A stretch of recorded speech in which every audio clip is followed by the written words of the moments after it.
Hello everyone, welcome back to your channel career बनाओ NEET.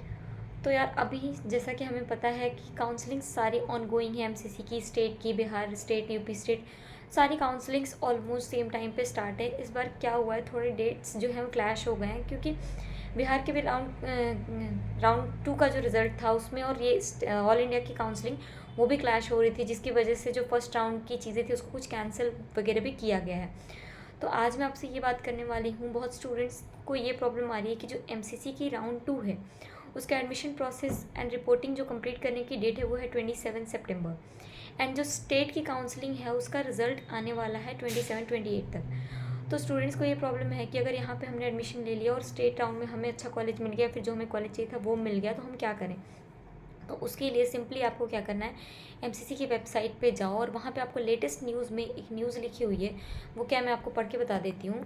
वो है कि जो जॉइंट कैंडिडेट्स हैं राउंड 1 और राउंड 2 के, तो जॉइंट कैंडिडेट्स की जो जॉइंट रेजिग्नेशन की फैसिलिटी है वो अवेलेबल है टिल 1 अक्टूबर।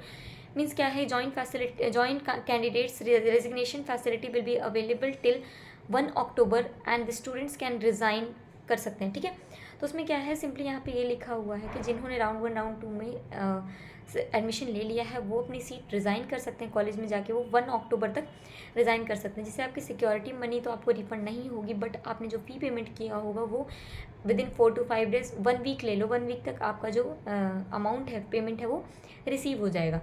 तो उसके बाद क्या करो, आप वहाँ से रेजिग्नेशन देके वहाँ से सारे डॉक्यूमेंट्स वगैरह लेके आप जो स्टेट के कॉलेज जो आपको अलॉट होता है वहाँ पे आप सबमिट कर सकते हो। तो ये राउंड 2 तक अवेलेबल है।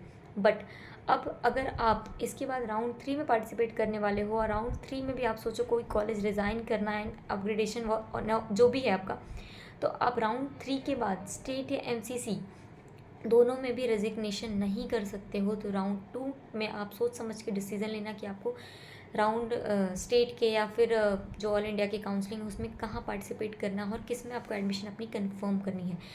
कभी कभी क्या होता है, दोनों चीज़ें क्लैश हो जाती है तो स्टूडेंट्स कंफ्यूज हो जाते हैं, जिसकी वजह से लास्ट में कितनों के एडमिशन्स कैंसिल हो जाते हैं और उनको कहीं एडमिशन नहीं मिल पाता। तो ये चीज़ें आपको ध्यान रखनी है। तो राउंड 3 में कोई रेजिग्नेशन नहीं है, राउंड 3 तक आपको सारे प्रोसेस बहुत ध्यान से करना है। ठीक है, तो आप ये रेजिग्नेशन का प्रोसेस कर सकते हो अगर आप चाहते हो तो। ठीक है, तो आई होप ये आपका डाउट सॉल्व हो चुका होगा। नेक्स्ट आपको काउंसलिंग में कोई भी प्रॉब्लम आ रही है तो आप हमें कांटेक्ट कर सकते हो पर्सनली, मेल या फिर मैसेज भी कर सकते हो। व्हाट्सएप कॉन्टैक्ट डिटेल्स भी आपको डिस्क्रिप्शन में सारे मैंशन होते हैं।